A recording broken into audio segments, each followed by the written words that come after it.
and welcome to this, another episode of the Coffee at 11 show. Delighted to have you here, brought to you by Wigwam and indeed supported by the Limerick Post, hashtag keeping Limerick posted, hashtag Limerick and proud.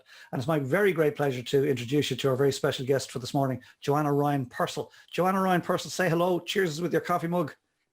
Hello, I just have a glass of water this time, but hello, cheers to everybody. Wonderful. And you know what, you're living the dream. A glass of water is exactly what you need here today. Let me just introduce you to Joanna a little bit, folks, before I invite the lady in herself for a chat. So obviously I've introduced her. Her name is Joanna Ryan-Purcell. Her business name is Blue Door Sessions. What does your business do, Joanna? Events manager, artist, writer and performer. 3 years established, no full-time employees. Only when there's an event or a project she would bring in some help. Goes on to say that Joanna is an artist, writer and performer with a professional background in theatre. She wrote her own adaptation of the Children of Lir, and this is written through prose poetry, and the book is illustrated with her own paintings. By the way, you need to check out Joanna's artwork, fabulous stuff. And Joanna performs her book as a one-woman show.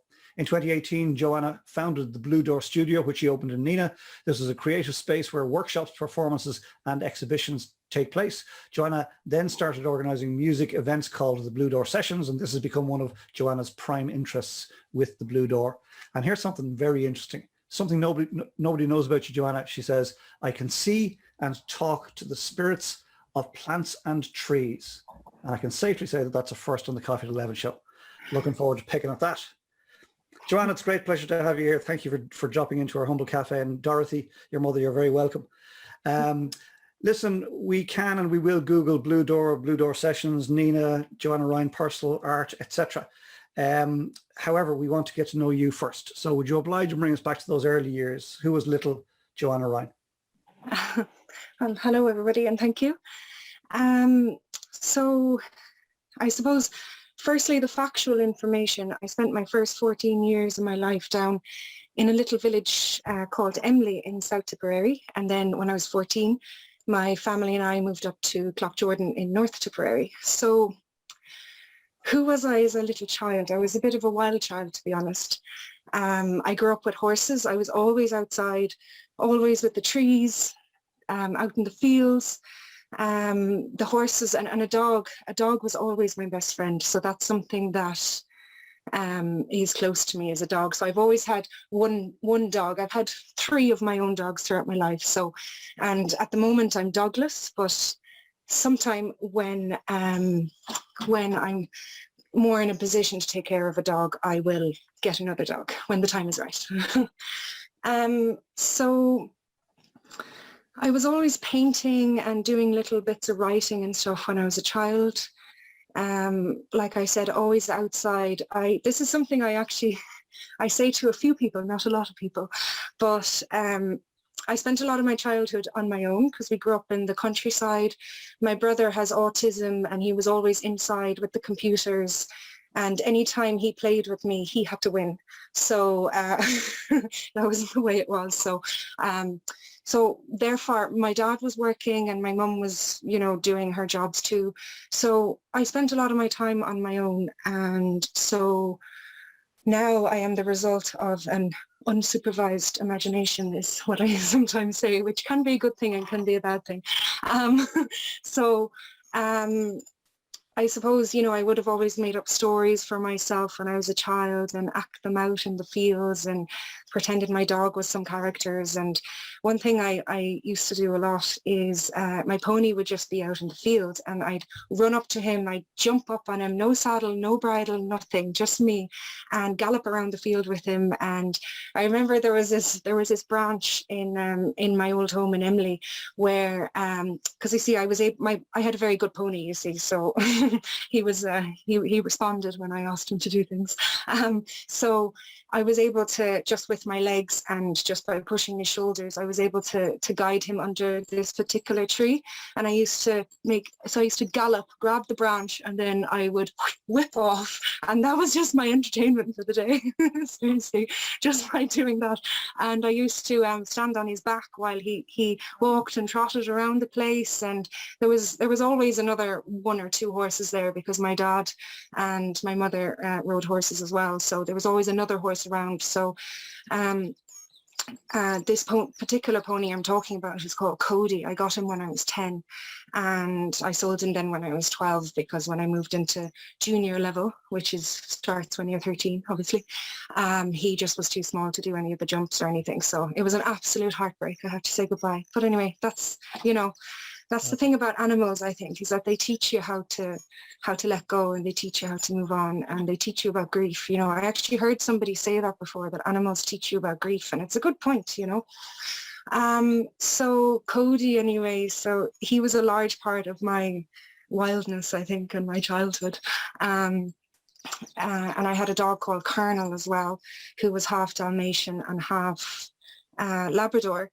So between those two animals, I was just always around them the whole time and always outside. We had a bitteen of a tree house that my mum built. My mum is a DIY master. So, and so she built the tree house. So I was always up there as well and making stories between my teddies and stuff. And I had a lot of teddies. I still have them.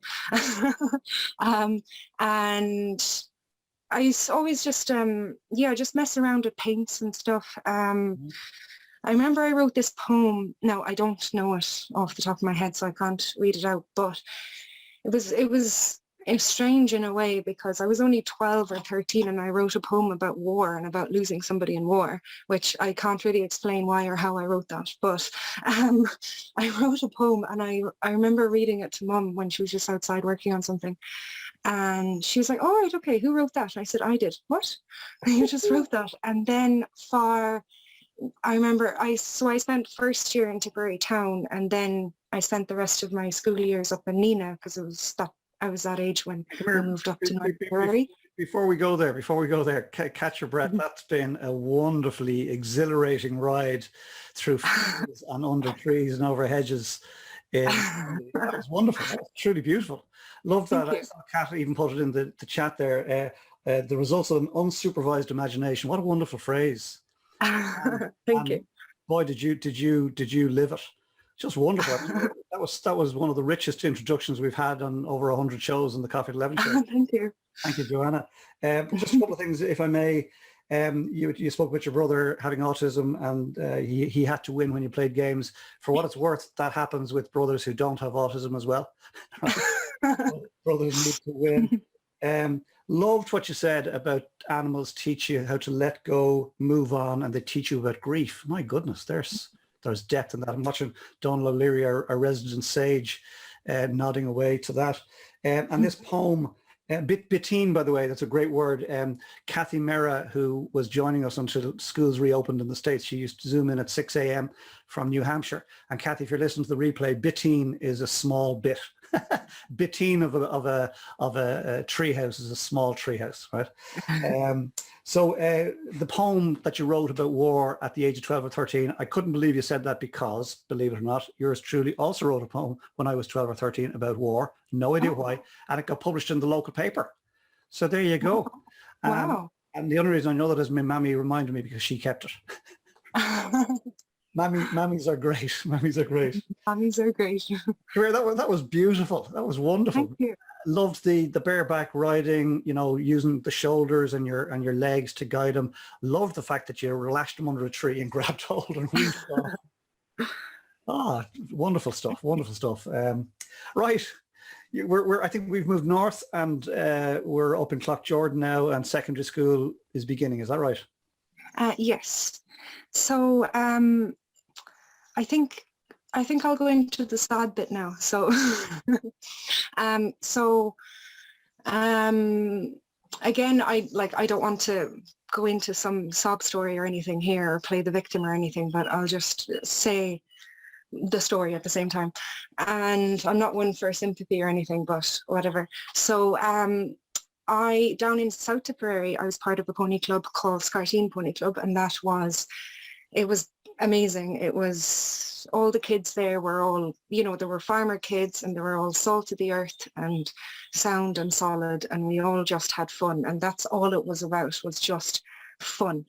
And then moving up to North Tipperary, a number of things, and sometimes, and I even had to, even in the last couple of years, had to actually grieve this for myself, because I've gone through an enormous amount of healing. I know that's a cliche word at this stage, but you know what I mean. And so like that kid spirit, I was always trying to return to that child spirit, but she broke, unfortunately. But then that's the process of life as well, you know. So when I changed, so we moved up to North Tipperary and I moved to a new pony club, and unfortunately I wasn't welcome there, and then throughout my new school and stuff, and there were just a certain groups of girls can be cruel to each other, especially around the age of 14, 15, 16, and I became the freak. That's what I became. I became the strange girl, the weird one, the freak. And because I was new, you see, the thing is, down with the Scarteen Pony Club, I grew up with them, do you know? And we started on the bottom. We started at the bottom, very first. You see, in Pony Club, you have levels, you know, like there's the D test, the D plus, same in anything. So I grew up with them, whereas I went to the top ride in this new Pony Club and I was just slaughtered, basically. And there were different sorts as well, you know, kind of, you know, it was materialistic and about stuff like that.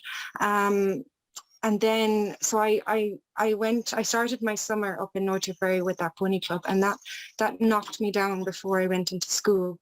So I started my new school week, and because I was already new and fresh, I started in second year, which is a hard year to start in because the people have clung to their groups in first year, you know. So so that's how my years began in North Tipperary, and it just went down and down into a spiral over the years. I lost touch with my spirit, I lost touch with my wildness, I lost touch with everything about me. I ended up spending a lot of time between four walls, which is not like me at all. I'm always outside. Obviously I was going through my own, you know, hormonal change, whatever, you know, when you're a teenager, and that's difficult enough as it is, let alone all the changes. And there was a lot of stress in my family as well, because moving up to North Tipperary, it put a bit of pressure on us. My mum moved closer to her mother and their relationship wasn't great, so that put a lot more stress on her. So there was a lot of stress in the home and school. Now I had a group of friends in school, and they were really, really good to me, and I'm really lucky, and we're still in touch. And I think I find that very special, and I'm really grateful for them, you know, that we stayed in touch all this time, and we still remain quite tight, even though we only maybe catch up a couple of times a year, we still remain tight. But other than that, when they weren't in my classes, I was just a wide open prey, basically, you know, and it's and I was an all girls school I went to, and you see, the thing is with girls, it's sneaky, it's what's the word? It's, you know, they don't roar and shout at you. So somebody could do something to me, but nobody else can witness it. So people can say, Joanna, you just made that up. Stop it. Do you know what I mean? So it's sneaky. So I was just a freak, and I'd walk into a classroom, like say lunchtime was on and people were already in the classroom. Maybe they had lunch there or something. And then I went to the classroom getting ready for the class after lunch. They were all talking. I walked in and everybody went silent, started looking at themselves, looking at each other and sniggering. So that sort of stuff just went on for all the years in school. And when you're like, obviously when it happens now, you're just like, whatever, who cares? But when I'm new to the area, I'm a teenager. It's hard enough being a teenager as it is. The change, okay, it was exciting at first, but it was difficult. And I don't think I gave myself enough credit for allowing myself to feel that it was difficult. So I just can't, and as well, again, I don't want to play a sob story here, but there was all the focus was on my brother because he has autism. So how will he, and change is a big thing for autistic people. So how will he cope? So it's like, oh, Joanna's fine. Sure, she's a free spirit. She'll do. Do you know what I mean? So I was kind of, not to sound dramatic, a little bit forgotten about, I suppose. And then I just kind of went through this path.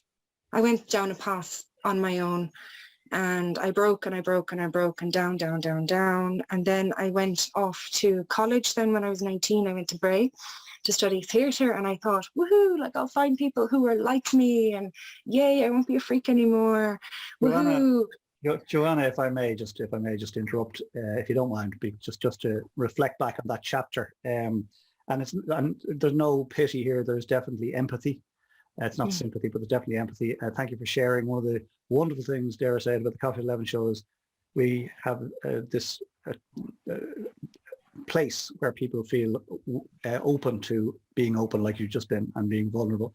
And you see in that, we've no idea who here is in the cafe today that this might reflect very pertinently on in their particular case, or indeed somebody who will hear this in replay. And therefore it'll be of benefit to somebody. So thank you for sharing, because without you telling that story, we'd never know it. And you see, this goes back to what I said at the start. We can Google you as you are today. That's easy, right? Mm. It's rare that we get to meet the person behind the facade, if you like, the public persona at any given time. A couple of things, if you don't mind. Scarteen, it was fun, salt of the earth people, farming community, you grew up together, everybody accepted everybody as they were. Mean girls was the phrase I wrote down. Clearly you met the mean girls, and I believe they exist in probably every school in the country, in the world perhaps. You were the freak. You said something which deeply hit me, which was your child broke, your inner child broke. She broke. You referred to her in the third person. She broke. And I thought that was, I won't say heartbreaking, it's the wrong word, but you know what I mean? It was impactful. There you go. Mm-hmm. You then went inside again. I saw Donald nodding away because that wasn't you. And not only did you go inside four walls, but you went deep into yourself and retracted and brought in this free spirit back into a nucleus. And I'm looking forward to this next chapter we're going to go to now, because it looks like she's beginning to emerge again, and that's exciting. But I just wanted to take a moment to honor that chapter in your life, and thank you for sharing it. Thank you very much. So yeah, listen, back to you. I think we're in Bray now. This is interesting. We're traveling around the country. Right, back to Bray. Yeah, it does go a little bit down again first before it does go. Okay. So I went to so my first year in Bray, and I was 19. So I started school when I was 5, so I was always a year later than others. So I had one of my exams on my birthday actually, so I finished my leaving cert at 19, and then I went straight off to Bray. And one thing I'm proud of though is that I was absolutely determined to drive before I went to Bray, and I learned how to drive in 5 weeks and I passed it. But then again, it was automatic, so I kind of cheated. Anyway, so so I went off to Bray, and like I said, I thought I'd meet people like me and blah blah blah. And it's one thing that I've been trying to learn and accept a lot recently is it's a bit of a cliche quote, but it's so true, is that expectations lead to disappointment. And so I expected so much and it wasn't met. And again, I went into an environment where I was the freak again. Even though they were all performance artsy people and woohoo, the bitchiness was still there, excuse the word, but it was still there, and the cliques, whatever way you say it, was still there. And so again, I became that person. A few things, I don't want to go into details about them necessarily, but just a few things happened. It was my first time in the city. I know Bray is a town, but I spent a lot of time in Dublin. Like going from a field to Dublin is a bit of a change. And I didn't know, I did have quite a sheltered existence. I wasn't allowed out until I was 18. I have a very religious father, and I didn't really experience any street life at all. So I had to learn a lot of things the hard way. So I fell into a few traps. Like I said, I won't go into major details about them. I just don't want to bring them up. And so I fell into a few traps. And again, by the end of the year, I was just so drained from so many things. And the class was difficult. I had a couple of people. I might say one thing that might actually cause me to burst out crying, if that's okay. So I'll try not to cry now, but I had a very close friend who died. Okay, I'll try not to cry. Sorry. You be you in this moment. There's no judgment in the cafe. Thank you. This is so strange because I never I never cry in front of people. So boom, here we go. So I had a very good friend, Dougie, and it's a funny story how I met him. I was busking on Grafton Street. I was only a couple of months in Bray. I was busking on Grafton Street. I was dressed as a tiger and I built a cage for myself. There you go. So on Grafton Street in Dublin. And then this man in, what you call it, like a harlequin coloured suit and a top hat. He was selling balloons, making shapes out of balloons. And then he came over to me and he started improvising with me and he played the ringmaster. And I just went with it, and I was improvising, pretending to be the tiger and like snapping at him and snapping at the audience, at the people on the street passing by. And then a few people were like, what on earth is going on here? So a few people stopped, and then he put out his hat and said, come on now, give it up for the girl, come on now, and then we started talking, and he was just really cool. He's a little bit older than I was, maybe about 10 years or whatever, but he was just really cool, and we just hit it off, and he was into circus, and he asked me, do I want to do something with him, like performance wise?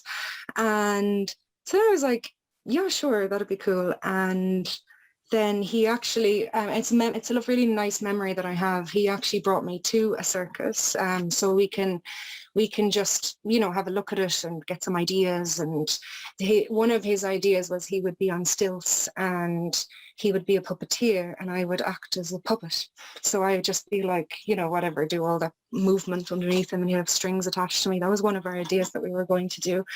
And then anyway, we ended up becoming just really good friends as well. And he had a really difficult life, so there were a lot of things he could empathize the way when people, they can understand, shall we say, they can just understand things. And I hadn't really met anybody who understood anything that I went through. It was always a bit like, oh, cop on, Joanna, or, oh, look, other people have it so much harder than you. Would you stop complaining? And so I thought, maybe I am just being a little bit spoilt or whatever. Do you know what I mean? Or maybe I am a bit, but I just never met anybody who said, you know what, I understand, Joanna, and it's okay. So, but he did that, and he understood. And so I was able to talk to him about anything. And then my year was over, my year in Bray was over, and he said, oh, we'll keep in touch over the summer. And he did tell me that every so often he runs away to France just to get away. And then later that year, it was in around December, I think, and I was just a bit of factual information. I took a year out from college. So in my mind, I am not going back ever again. I'm never performing again, because I lost my confidence in that year. But I did go back a year later. I'll tell you the story of how I found my confidence again and said, I'm not letting this win me or beat me or whatever. And then I took control. Anyway, so I'll get to that. So I did extra work, your movie extra. And so I did a good bit of that, and it was really good fun, and I met a whole lot of people, and you're just standing around in costumes and just chatting to people, and every so often you're told where to go. But but one of the days I was up in Dublin, and on my way home I said, here, I'll call into Dougie and see if he's there. He lived in Sagart in Dublin, so it was on the exit for Sagart was on my way home, on the N7. And and for the last couple of months I've been trying to call him and text him, and there was no reply, no response. And I just assumed he was gone to France, because that's what he said. He'll probably take off to France. And then the phone just always rang out, and then eventually it was just off. So anyway, I said, here, look, I'll take a chance, I'll call into him. And I knocked I tried to remember, it was an apartment block, and I tried to remember the code because obviously I knew it, but I was trying to remember, and I thought it was it. Maybe it was changed or something, but I don't know, for some unknown reason it just wasn't right. And then some woman walked out, and I said, oh, sorry, I'm just trying to remember what the code was. Do you know if Dougie still lives here? And she said, the English guy. And I said, yeah, he's dead. And I was like, and I said, what? And she said, yeah, they found him a week later. He just died in his apartment. And I just, like, obviously I was just shocked. I said, oh, and then she realized that she just broke some news to me. I just said, oh, we were very good friends. And she said, oh, I'm so sorry. Then I just kind of went to the car and I cried and I broke down. But, and I remember only a year or two ago, I spoke to my mum about it, and she told me, I asked her what was I like, because I shut it out, you know, I didn't know how to deal with it. So I just pretend he never existed. And so I remember she said to me, she just said, yeah, when he walked home, he just said with a complete deadpan face, Dougie's dead. And that was it. You never spoke about him again. And then it was only, I'd say a couple of years ago when I started bringing up a whole load of stuff from the past, just so I can bring it up and release it and let it go, rather than it staying there and poisoning, you know what I mean? And so I had to face that and go through that, and I didn't face it at all for a whole, 7 years or 8 years, however long it was. So that's kind of the end of that story anyway, but that's Dougie. Yeah, come here. God rest Dougie. May he rest in peace. May he rest in peace. Beautifully told, that story. We were with you on every step. I was watching Shelley's face there. I don't know if she held it in. No, she didn't. All right. Beautifully related story. Kindred spirits. You know, I could see the two of you. Everybody was nodding. They could see you in the cage. You know, your man in his harlequin suit. We could see him on his stilts. And the puppeteer thing going on. I used to manage Beauties in Grafton Street back in the early 90s, and so, you know, that street was awash with all of that type of wonderful artistic endeavour. So you would have fit right in there, simply because you don't fit in, if that makes sense. Right? And I mean that in the nicest possible way. You referred to the cliques still existed. You referred to, you know, the reality that you grew up in a sheltered existence, and therefore you fell into some traps, and you know, our hearts went out to you. The one thing we want for our children is that they avoid traps where possible, but it's not always possible, and we're not always there to protect them. But you know, thank you for sharing that story with us, and thank you for being vulnerable enough and trusting enough to allow yourself cry. That's 100% fine. There's no judgment in the cafe here. Thank you. Where would you like to bring us next, Joanna? I think I'll very briefly tell you the story about how I kind of took control and got back, and then I'll jump ahead a few years to a moment that completely changed my life around. So so all of my year out, I did keep myself busy. Like I did 2 solo art exhibitions, one in Nenagh Library, and then there was a woman who had a shop on Francis Street in Dublin, and she had an exhibition space at the back. I met her through the movie Extras, so I did one up there as well. And then I did a few murals for people, and I got a few commissions and stuff, because I started selling paintings at the local market in Jordan when I was 16. So bit by bit I got out there. People you know, got asked for commissions and stuff. But on the during the year out, it was too much focus on the kind of, I suppose, businessy side, shall we say, which obviously is necessary.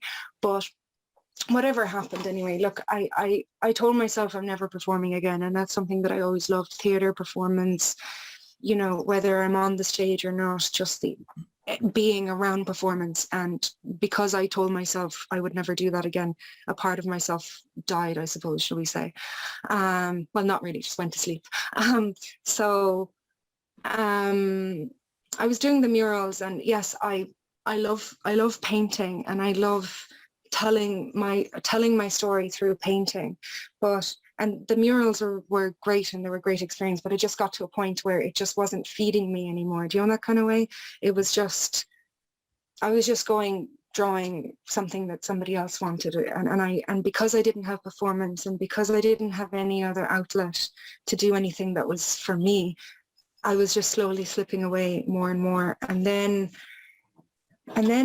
okay, this, believe it or not, I was in the secondhand shop in Nenagh. It was the secondhand bookshop, and I was in there, and believe it or not, Madonna's biography jumped out at me. And something just told me, just buy that and read it now. And so I got it, and I was like, I didn't really listen to her music at all, ever. I didn't really know much about her. I was like, why suddenly Madonna all of a sudden, you know?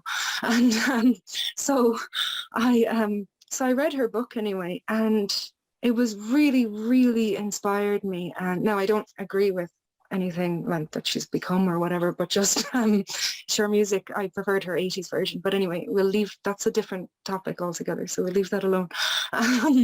So, but it was just when she was what age was she, 18, 19, whatever, she took off to New York with just $35 in her pocket, and all the stuff she went through, and no matter what, no matter who said what to her, no matter what obstacles got in her way, she always, always kept that fire lit and always found the way to get there.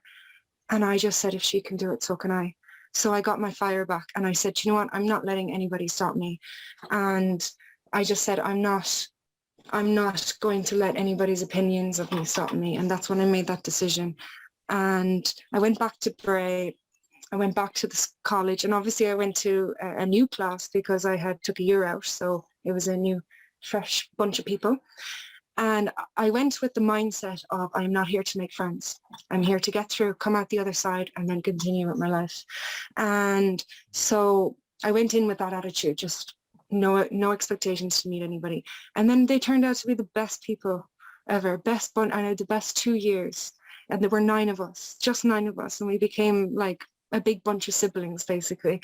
And they were the best bunch of people. And those 2 years were really amazing. And in between the summer, I took off to Berlin, and I spent 3 months in Berlin. And a friend, there was one girl in the class, and she used to do a lot of traveling, and same age as me.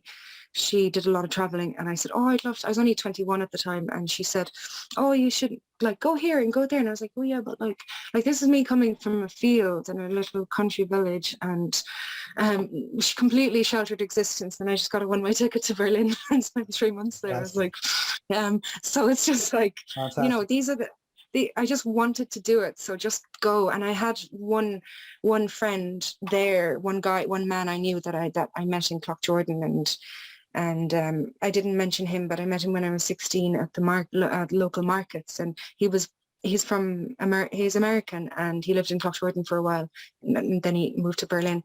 But he was actually one person who saw me, like really, really saw me, and he introduced that, yes, this other world exists. There is a world for people like me. And so he introduced me to that. And then I met him over in Berlin, and I didn't stay with him now. I just met him a couple of times. I kind of found my own way, but he just said he'll be there if anything happens. Fantastic. Joanna, just beautiful. I was delighted. I was watching the reaction of the audience in the cafe when this metamorphosis happened. And you know what I wrote down on my notes here? The ugly duckling. So, and I hope you take that in the spirit in which it's intended, because that's what came to me as you were talking. And I want you to talk about the Children of Lir project in just a moment, if you wouldn't mind, before we go to Princess Shelley.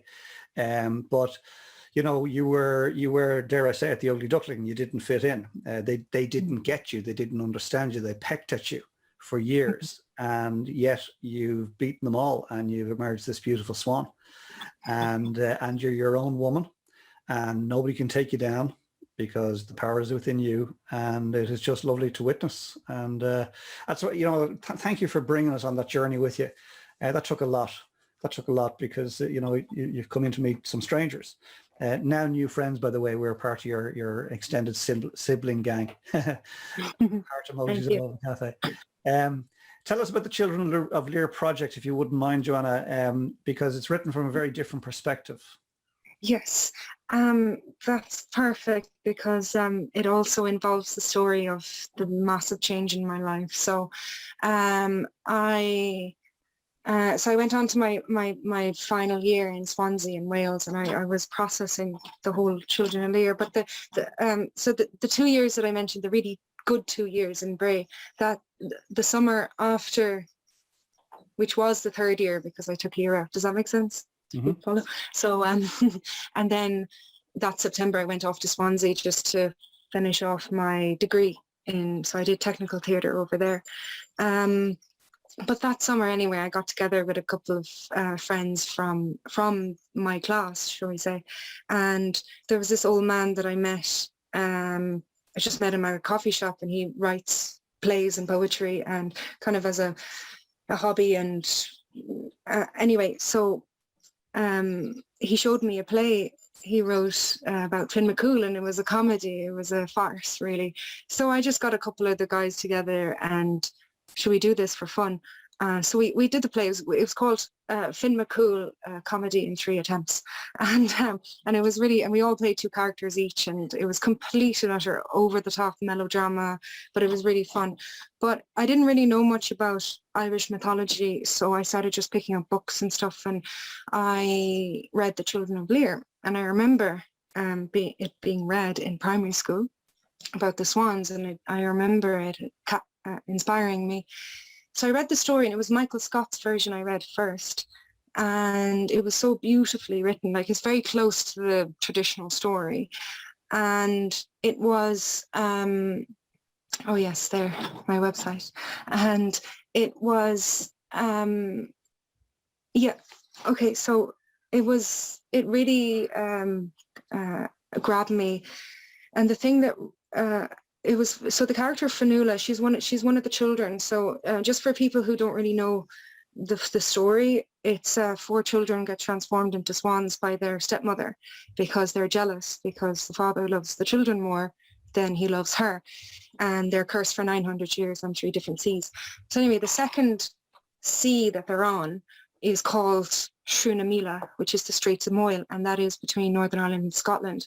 But in the story, that is the part where all the storms happen and the ice, and they're freezing, and it's the most awful time for them, and they don't have anybody.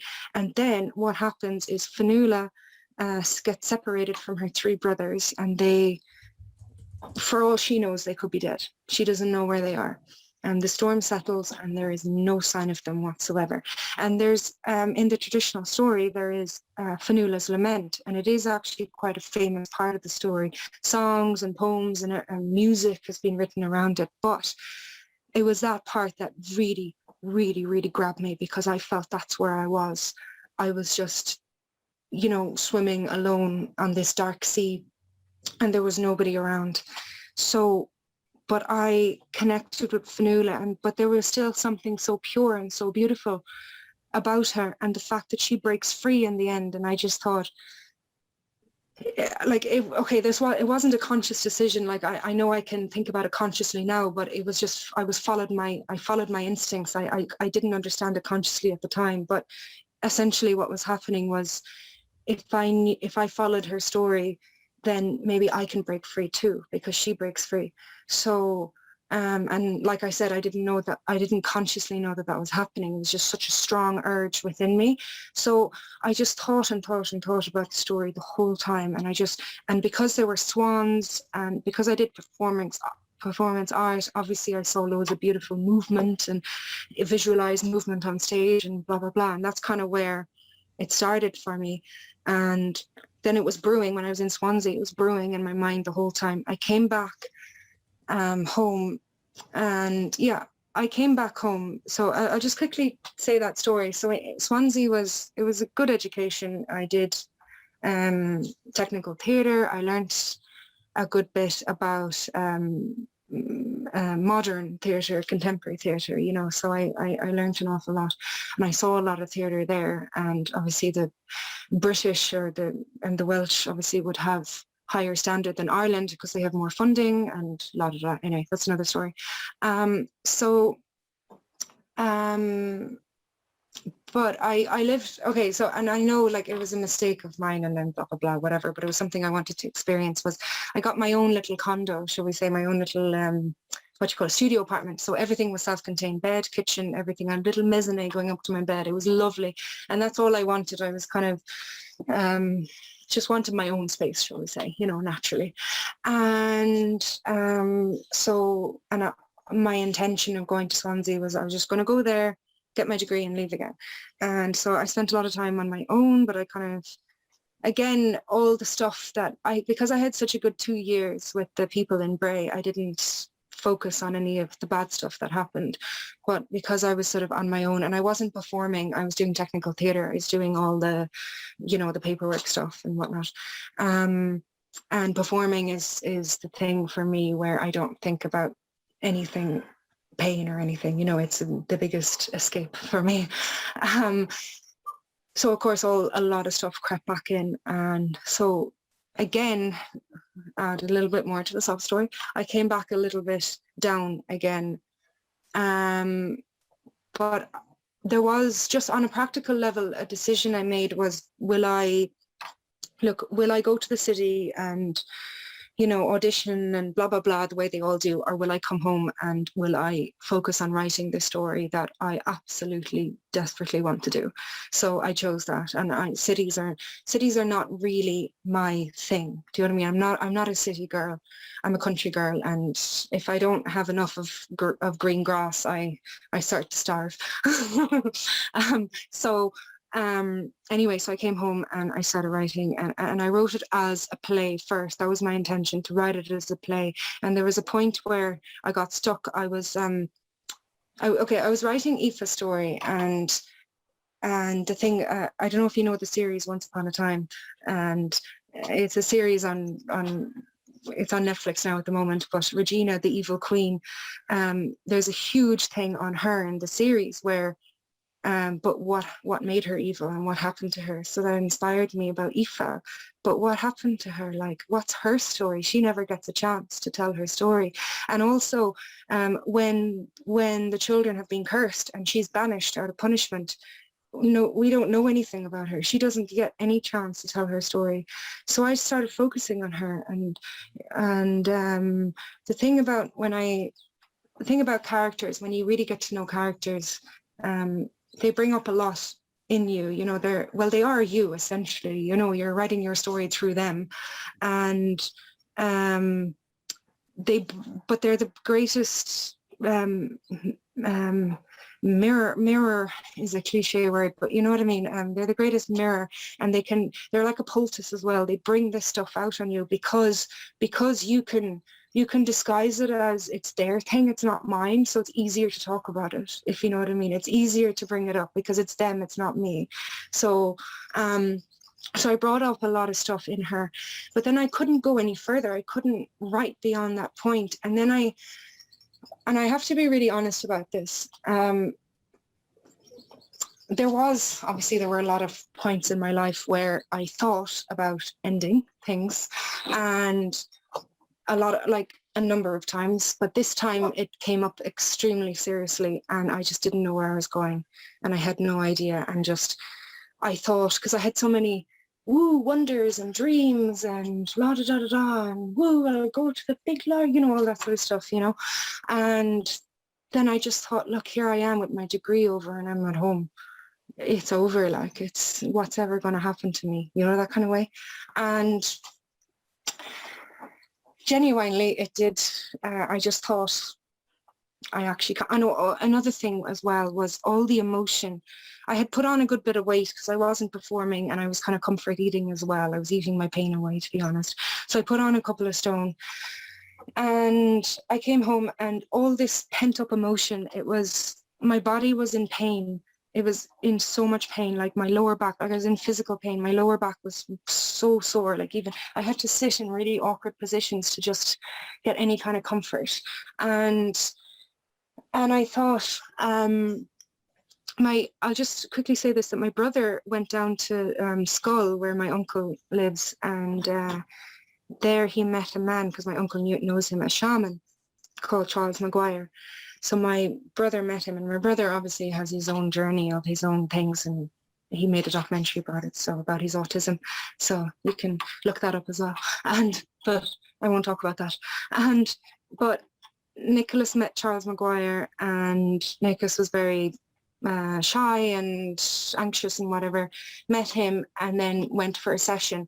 Then he came home and Nicholas was a completely different person, and I was looking at him and like, you're confident now, or you're happy, you look like you're shining, and what happened? And then Mum said to me, why don't you go and visit Charles? And of course I was in that really angry state, no one gets me, no one will understand, no one, you know, that kind of angry stage you can be in, like no one gets me, you know. And we've all been there. so All been there. sorry. We've all been there. Yeah. So I was in that stage. So I was very much so no at the beginning. But then I said, look, I have three choices here. I live in pain. My body's in pain. I'm in pain. And I live like that. I don't want to do that. Number two, I die. And I don't want to do that. Number three, I go and visit Charles and just give it one last shot. And if that doesn't work, then I don't know what else. So I said to my mum, okay, fine, let's go. So she brought me down. And I just thought, you know, no one can get it. No one can get it. Then I met him and he just completely, I turned into a little terrified puppy in front of me because there was nowhere I could hide. I was very, very, very good at the mask. No one knew any of this was happening to me. That's the other thing as well. Nobody knew I was in so much pain. And that was partly my fault. Yes, I hid it from everybody. But because I hid myself so tightly, I also felt like no one is coming down to reach me, to find me. So I felt like everybody's abandoning me. But of course I didn't allow them to come down to find me. And if anybody even came close, that's it. I shut the door and I didn't allow them in my life anymore.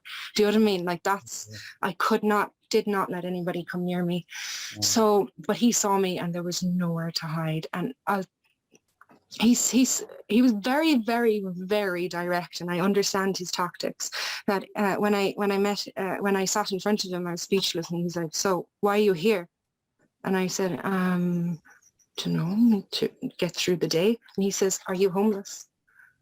Are you hungry? Are you broke?" And I said, no. And I just thought in my mind, that's what everybody says to me. Anytime I say I'm in pain, yeah, but look at all the other people who are homeless and everything. And look at you, you have a home, you're fine. So get over yourself. And I just thought, oh, here we go. It's this kind of situation. And he just said, look, you're going to have to meet me halfway or else and he used the F word, get the F out of here. So obviously it was his trick. Do you know what I mean? Oh, he needed to break me out of whatever I was in. And then I felt this panic and I said, look, you're asking me what's wrong with me and where I am. I don't know anything. All I know is that I'm in dark water and I don't know anything else. That's all I know. And he just says, right, okay, we're ready to begin. Literally, that's all. He just wanted me to accept that I wasn't okay. Do you know what I mean? He wanted me to accept that because I wouldn't accept it and I wouldn't admit it that I wasn't okay. And a very talented man by all accounts, a very talented man. Yeah. And I presume, Joanna, not to rush, but I just want to go to Princess Shelley and we'll come back to this conversation in just a moment if you don't mind. Sure. But I presume that's the moment that things changed for you? That was my turning point. And wonderful. Yeah, and all my journey through healing is reflected in my Children of Lir. That's the whole story in one sentence. But yeah, I can go deeper into it if you want. Beautiful. Oh, Joanna, it's been joyful. Dare I say it, joyful. I hope you're okay that I use that word. Joyful in that you've shared your journey with us, so thank you for that. I got to go to Princess Shelley. I'm going to come back to you though afterwards because there's an element of the Coffee 11 show that I haven't actually gotten to just now, but I want to go to Princess Shelley for a few moments. Stay where you are. Princess Shelley, please. What's been going on in the cafe? Hey, Joanna. Wow, what a gentle power. You are the gentlest, most powerful guest I've ever met on the Coffee 11 show. You just, we have powerhouses and people out there like absolutely knocking balls out of the park, but you've just got this most stunning gentle power. It really is beautiful, and thank you for sharing it with us today. James Finnegan kicked us off this morning with you were telling us about your your childhood, and how that Katrina loved how you coined that term. You were the result of an unsupervised imagination, and Kat loved that, and Colin mentioned it. It really is great. And James Finnegan said alone time is great for the imagination. So we all, and Sarah Ward, who joins us each day in the cafe as well, said what a wonderful childhood. Because like that, if we could design a childhood, you spoke about this, jumping up on the horse, and he was responsive to your touch and what you wanted him to do without the restraints of a bridle and the reins and everything. And it just sounds idyllic. Like it sounds like a heavenly childhood. And then you took us to a darker place then, Joanna, and I can relate, you know, I moved countries myself when I was 12 and 13, and like that in second year, when you said it was second year, I remember thinking, wow, yeah, I remember that feeling. All the bonds had been formed, you know. And Sarah said girls can be very cruel, and like you say, it's a different current when girls are mean to each other than boys, you know. Boys, it's all loud and rambunctious, whereas girls, it's a little more beneath the surface and difficult. And we really felt you in the cafe. I felt that we were with you on that. And I think it's been an important part of the wonderful person that we're meeting today, you know. This really, the depth of you wouldn't be that without the journey that you've been on, even though we wouldn't have wished it on you. Donal O'Leary asked, I loved the way Colm actually referred to him as our resident sage, because I was like, oh wow, if ever there was a more ideal description. Donal joins us each day, and he asked Joanna if you've ever read or heard of the author Alice Taylor. No, I haven't actually. I had a little look when Donal popped it in, so I would advise you to look her up. So he was asking that. And then Sarah Ward said that was so difficult for you to deal with, that, you know, the school and that kind of thing, and she could relate. And this is the beauty of the cafe, Joanna, you know. We've got this wonderful audience that are here today, and then it's going to go out on Sunday week, and people are going to hear your story, and things are going to stand out to them. And Sarah, who's here, you're 109 guests later, and Sarah said it was that she can relate. She was bullied in school as well, and boys were just so much easier to deal with. Do you know what I mean? So, and I mean, that's only today. That's before this goes out. So thank you so much for sharing that and exposing that part of yourself, you know, that vulnerability, because it means more of us get to understand it and realize that we're okay and we're normal. James really liked when you brought us to Grafton Street. And again, I thought of Colm. In the Grafton Street Beauty is such a big part of his story. And then I was imagining you, and you know, it's so interesting how at some stage there's every possibility you came into each other's orbit. You know, you were just up on Grafton Street as a tiger in a cage, and Colm could have been in and out from Beauties, and here we are today all these years later. Beautiful space, you know. James liked that. Stress is a tiger, and I built a cage for myself. So yeah, we really liked that. So, and thank you for building that imagery. And like that, our heart is with Dougie, and we're so sorry that you've lost such what seemed to be, again, a lovely and beautiful energy in your life, you know. Eamon, who is he's a head of guest services, does such a wonderful job as our Kerry guru. He's popped in all the links there, Joanna, for people to look up you on Instagram and Facebook, and that website that he shared as well, the Children of Lir. So what people tend to do, Joanna, is they save the conversation, they click on the 3 dots in the conversation, and they can access all that then and look you up. So Marion Shanley is also in the cafe. Marion, it's really wonderful to have you here. Thank you so much for joining us today. Marion popped in the most lovely comment. I just love it. She said, and she's so right, she's so accurate and bang on here. Marion said, the one thing that shines bright in you that nobody took from you is your beautiful light. Keep sparkling and know that us weird girls are the ground breakers and the life shakers. And wow, this world wouldn't be half as much fun and beautiful without us. Isn't that a lovely comment, isn't Thank it? you. Thank you So much, Marion. A really beautiful comment. It's such an honour to share it. Thank you so much. Then you spoke about that book, Madonna. Like that, I share your, I'm all about music. I loved her days of Papa Don't Preach and Vogue and all that. I shared your early enthusiasm. And James said, sometimes the inspiration and lesson comes from the most unexpected of sources. Like that, of all the books, it wasn't exactly a deeply philosophical book that jumped out at you. Madonna's biography of all things. And I love the kind of poetic nature of the you know, that it was from an unexpected source, you know. Tim asked, actually, Joanna, Tim asked, do you have any advice, feel free to unmute there, Tim, do you have any advice for any other budding artists on how to make it in Ireland? Because it certainly sounds like it's something that you navigated so well. Oh, gosh. Well, I think I'm still trying to figure that out myself, but I think what I've learned so far anyway is I think finding your voice is a massive thing, and I think keeping true to who you are, because there's so many replicas out there, and there's so many codes to follow, and people are trying so hard to follow those codes and trying to be this way and all. Oh, I'll be a Picasso, or I'll be a this, I'll be a that. And I think if you want your work to stand the test of time, it's you. It has to be who you are. So I think it's important to take the time to figure out who that person is, so that you can reflect that in your art. That's what I've figured out so far anyway. Authentically you, and that's something that you've really spoken about today. James said that he was delighted to hear that meeting someone in a cafe can inspire so much in you, and you had spoken there as we came towards the end of your story you shared with us today. He said another resonance and common theme from our Friday mornings, which I couldn't agree more with you there, James. You know, we've built this community with people I would consider my closest friends through this Coffee at 11 show. So I agree. I like the segue that you provided there with that.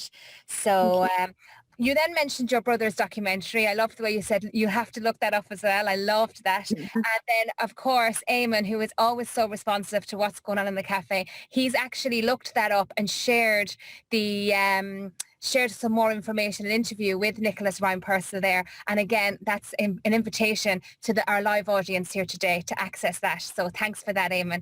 And thank you, of course, for pointing us in the direction of that, Joanna. So, and then just to wrap up, Donal O'Leary said, such a roller coaster life told with your great courage, honesty, and a refreshing absence of self-censorship. He saw me. Such a simpler yet personally meaningful and profound little phrase. That was the shaman that you were telling us about. And he said, a good reminder that to be seen or heard is in a sense to be validated. So thank you, Donal. Wow, guys, this is, without you here and without your comments, it would be, yes, indeed, a wonderful conversation between your host Colm and Joanna. It would be great, but we'd lose out on so much of the richness and the texture of having all these different people walking their own journey. And thank you so much for sharing your comments with us. It really, really was an absolute pleasure. Colm, can I hand back over to you? And Joanna, thank you so much for being you today, because your gentle power is beautiful and it will stay with me for the entire weekend. You'll be in the periphery of my thoughts, I promise. Thank you. Thank you. Thank you for all the lovely comments. Your gentle power is beautiful. There's a lovely phrase to finish the Princess Shelley piece. It is many people's favourite part of the show, mine included. I've been one of the privileged people to do this on the Coffee 11 show. And what did you say, Shelley? This is show 109, I think. Something mad. It's wonderful. But when I'm in conversation, I'm happy to say I'm in conversation, so I don't hear what's going on in the cafe. And this thing that's happened in the cafe is this lovely audience have gathered. They come in regulars every week and they sit in and they sort of nudge each other and say, did you hear what you said there? That's what's going on. It's a virtual manifestation of something that's quite usually more tangible in that other world. Come here, I'm going to ask you two quick questions if you don't mind. I usually ask these before Princess Shelley piece, but we didn't have time today because she had to make tracks elsewhere. So Shelley, thank you for being here. I wanted to ask you, if I may, what have you learned in COVID that you're not letting go of as we emerge from COVID? What is Joanna Ryan-Purcell keeping on? I think I learned to challenge my own creativity. That's something that I really focused on, was to really find, okay, who am I as an artist? And also the fact that a lot of things were postponed, a lot of things were cancelled. I was just about to do a show and all of that had to stop and blah, blah, blah. So I really went on the journey of who am I without all of these other exterior things. Who am I without these exterior things? Because I always clung to exterior things as the light, the hope light, shall we say, to get me through. Whereas now I know that I'm okay. And I know that I'm okay to go inside, and I know I'm okay to let go all of the exterior things just for a moment, just to see who am I on the inside without all of that. And COVID, the lockdowns just gave me the time to do that. And I don't think I would have had the time to do that otherwise. And to really to really go in and challenge blocks that I have. And I expressed all of that through my art and my painting. And I was stuck with painting as well, that I have been for the last few years. And just only recently, in the last few weeks, I managed to unblock that. And I'm really, really happy about that. I found it. And yeah, so that's really what it's given. Yeah, great. Thank you. Thank you for perfect answer. I see Tim Kelly leading the bull bus there. Absolutely ideal. I think all of our guests, because the Coffee 11 show was COVID born, all of our guests get asked that question. What have you found here that you're not letting go of easily? So wonderful response to that. Second question, then, if I may, Joanna, is you come across a friend who is struggling more than you are through what we've been through for the last 15 or 16 months. What would be your advice to that person? Somebody who's in the depths of their struggles. Specifically as a result of COVID, I think is okay. The framing of the question. Okay. Personally, like, obviously. Yeah. You meet a friend and it's obvious that they're hurt because of lockdown, and you've gone inwards and found magic. Somebody else might go inwards and not find that. So you find somebody struggling, what would you recommend to them? Well, I think it's a really hard thing to believe until you actually feel it, is that everything you need is inside of you, and all the love you need is inside of you. The best friend you need is inside of you. Yes, it's nice to have those people around you just to remind you that yes, you are okay, and yes, I am here if you need to talk. But it's something that I couldn't believe for so long, and it's because I went through all those unblocking the personal things that I started to feel it. So I think I would just say, just believe that one day you will meet that complete and utter true love, which is yourself, and keep that in your sight line, and one day you will. Oh my goodness. There's a response that came from the depths. That was beautiful. And thank you for questioning me on the question so you could get clear on what I was looking for. I couldn't ask for a better response to that, or than that, I should say. So thank you, Joanna. I'm going to invite Dorothy in if Dorothy's open to that. You don't have to, Dorothy, but we met you earlier, and I'm wondering, would you oblige and pop in and say hello to us for a moment? There you go. Sorry about the roof. Sorry about the dirty roof behind me. Don't be sorry about anything. Don't be sorry about anything. I'm sorry that we disturbed your conversation with the bee man. No, not at all. No. Oh no, sure. It's absolutely. No. That's grand. That's grand. No, he just popped in. But gosh, it's amazing. I mean, I know all that of Joanna's story, but it's fantastic to hear it. And may I say, sounding very conceited, that she has told it incredibly well. Ooh. Well, we'd agree with you 100%. And Joanna, thank you for being so open with us, because apart from the fact that we've all decided to become adopted by you and your group of wider siblings, up until this morning, 2 hours ago, an hour and a half ago, we were strangers to many of us. Dorothy, I just wanted to get your response to it. And yes. It started by saying it was told beautifully, we'd agree. Yes. I have to assume that you're incredibly proud of this young woman.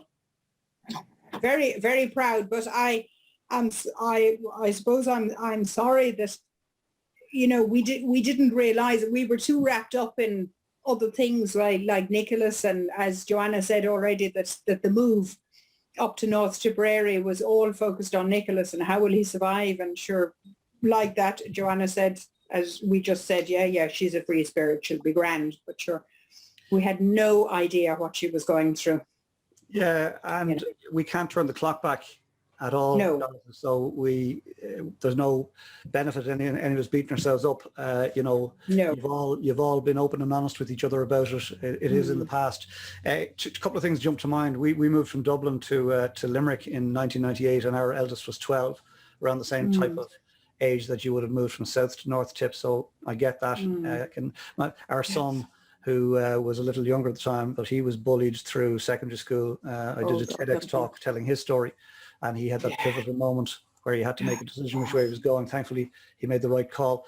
But we also, Dorothy, we also missed it. You know, we realized to put up our own stuff. So.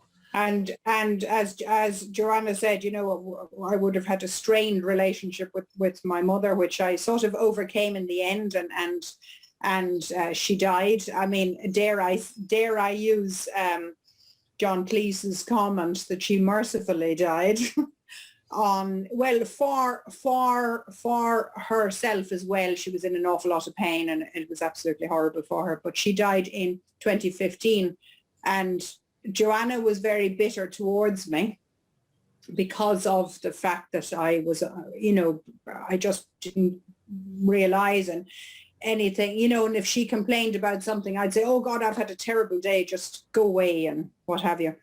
But she was still bitter towards me. But as she has subsequently said, she said, once my mother died, it was like a switch turned.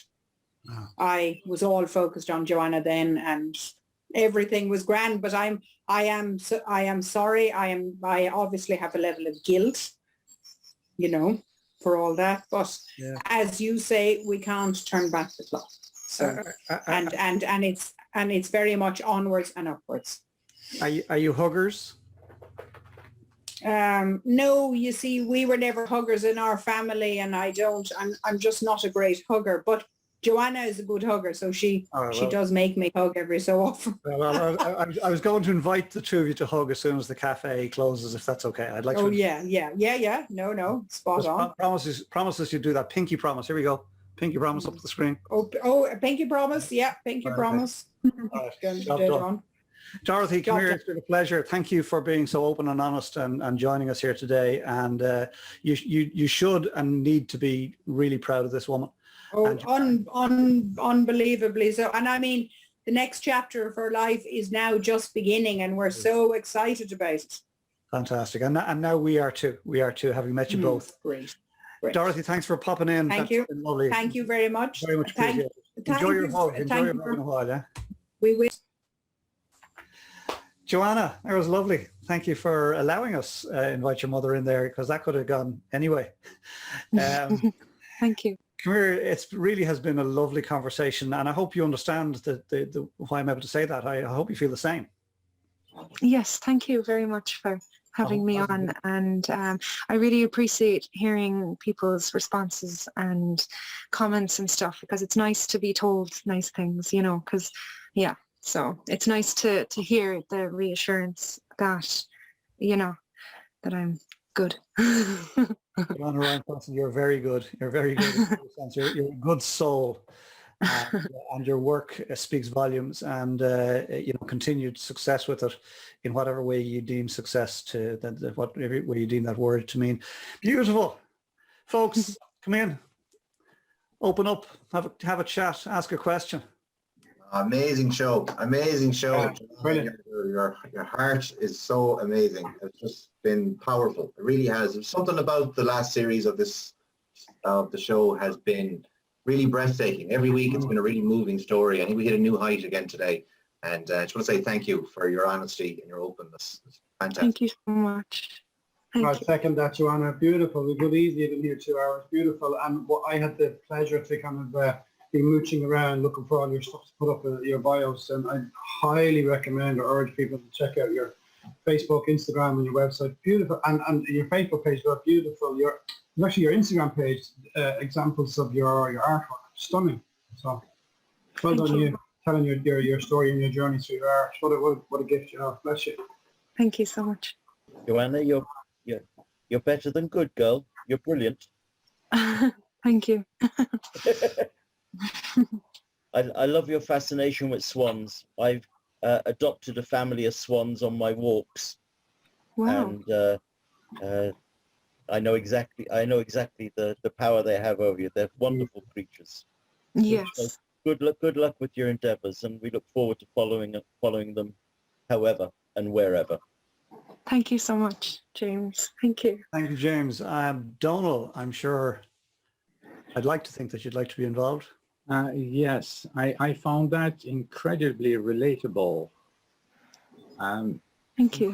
Not in the details so much, maybe in minor details here and there, but in the bigger picture. And I thought what you said towards the end about the answer being inside, that, you know, you didn't say this exactly, but the world educates us, so to speak, and tells us and directs us and points us to the external for all the answers. And even for people who haven't gone through a fraction of what you've been through, the answers are not there anyway. And much of the success and searching and exploring in life is much more of an escape than anything else. Yeah. And I'd like to remind you that driving an automatic car is driving. Thanks. Yeah, I found it touching, moving, and very relatable. Very much about surviving, thriving, and surviving, thriving. And what's the other word? It's about resilience. It's about not quitting. It's about retaining a hope, retaining a vision when all seems lost. Well said, Donald. Thank you, Thank you. ever. Thank you. Donald O'Brien, I'll invite you in and we'll go to Kat then to finish it out, if that's okay. Thank you very much. That was fantastic. And I'm here in Scotland, and I had to turn the camera off because I could really relate to some of what you were saying, and the fact that you can be smiling and carry all that in you and still be smiling. No one would know how you are able to carry that off and be a true person. Like your mother said, it all starts now. All the best days are in front of you, and you've got the great story to tell. Thank you so much, Donna. Thank you. That's beautiful, Doc. Thank you for that. Thank you. Thank you. Katrina O'Brien, to take it to a close. I have to echo what Shelley said. She has a way with words, and until she said it, I didn't know how to articulate it, but it's the gentle power. That's a perfect description of you. And you said you started to get emotional when you were talking about Dougie, and you said it's so strange, I never cry in front of people, but it's this space. It does it to everybody, and it's not a bad thing. It's a safe space, and you know, you're one of us now. Oh, thank you so much. So well, thank you for accepting me. So thank you, Kat. I couldn't actually. There's a wonderful way. You're one of us now. So welcome. Thank you. Come here, folks. Another lovely way to spend a Friday morning. Thank you for that. And Joanna Ryan-Purcell, thank you for making it so special. Joanna Ryan-Purcell, I'd like to thank you for being here today. I want to thank our wonderful team for making this happen. Of course, Princess Shelley, big heart emoji, for producing today's show. Eamon Smith, hashtag Kerry Guru, for keeping us safe and sound, that wonderful mindful moment. Tim Kelly for that awful Friday joke, which just allows us raise the bar as soon as we start the show. And of course, Katrina O'Brien for topping and tailing this and making it beautiful for our ever-growing international audience across all platforms, approaching 20 million souls at this stage. And we've no idea which soul that this is intended to touch. That's not our job. Our job is to simply have these conversations and put it out there, and the universe takes care of the rest. So all of that, this wonderful, beautiful cafe audience that have arrived and remain and come back every single week to have to listen to a conversation worth having with people worth meeting. And Joanna Ryan-Purcell, you have been one of those people worth meeting, and it's been our pleasure. So Joanna Ryan-Purcell, namaste.